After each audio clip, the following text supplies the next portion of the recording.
काल झालेल्या अतिवृष्टी पावसामुळे पाहिले तर अजून आता 48 तास उलटून गेले, तर मात्र अजूनही शेतकऱ्यांच्या शेतामध्ये पाणी आहे. आपण पाहू शकतात, मी आहे घाटनांदूर शिवारामध्ये, अंबाजोगाई तालुक्यात घाटनांदूर गाव आहे. घाटनांदूर शिवारामध्ये पाहिलं तर अजून मी पाहिले ते या ठिकाणी माझ्या गुडघ्या इतकं पाणी साचलेलं आहे. संपूर्ण सोयाबीन जे पीक आहे ते उद्ध्वस्त झालेलं आहे. त्या ठिकाणी काही राहिलेलं नाही आहे.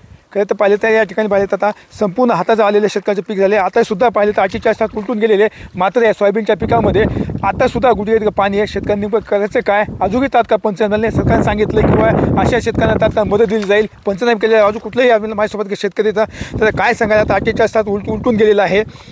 अजूनही शेतामध्ये गुडघ्या इतकं पाणी साचले, काय सांगाल?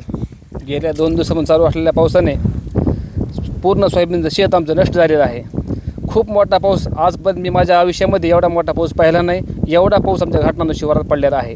खूप सोयाबीन आता देखील बघा तुम्ही, पाऊस पडून गेले रात्री पाऊस पडला आहे, तरी देखील आज गुडघ्या इतकं पाणी सोयाबीनमध्ये आहे. पूर्ण हे पीक जे आहे ते पूर्ण टोटल नष्ट झालं आहे. कसल्या प्रकारचं आता हे येणार नाही. ही मोब दिसायला आता उभं दिसायले, पण टोटल ही शेंग नाशली या ह्याच्यामध्ये काही शिल्लक राहिलेलं नाही आहे. 100% सोयाबीनची नुकसान होण्याची शक्यता आहे.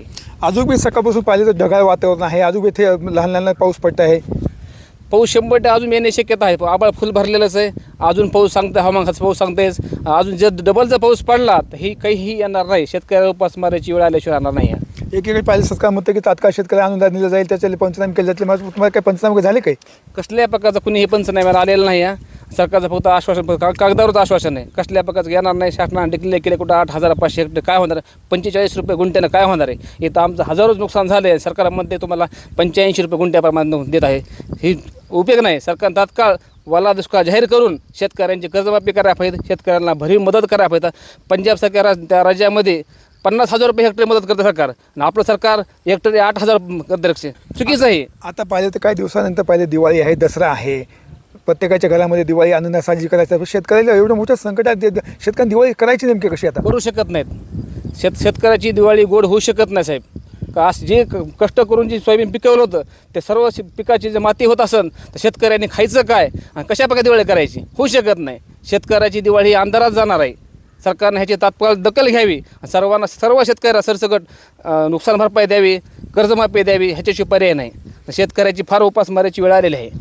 आता पाहिलं शेतकरी तात्काळ याचे जे तात्काळ पंचनामे करून अशा शेतकऱ्यांची सरसकट दिला पाहिजे. तर ओला दुष्काळ जाहीर करावा लागेल. त्यानंतर शेतकऱ्यांची आता दुधाळीसुद्धा गोड होणार नाही आहे. कॅमेरापर्सन विकास वाघमारेसह मी संभाजी मुंडे, TV9 मराठी, घाटनांदूर, परळी, बीड.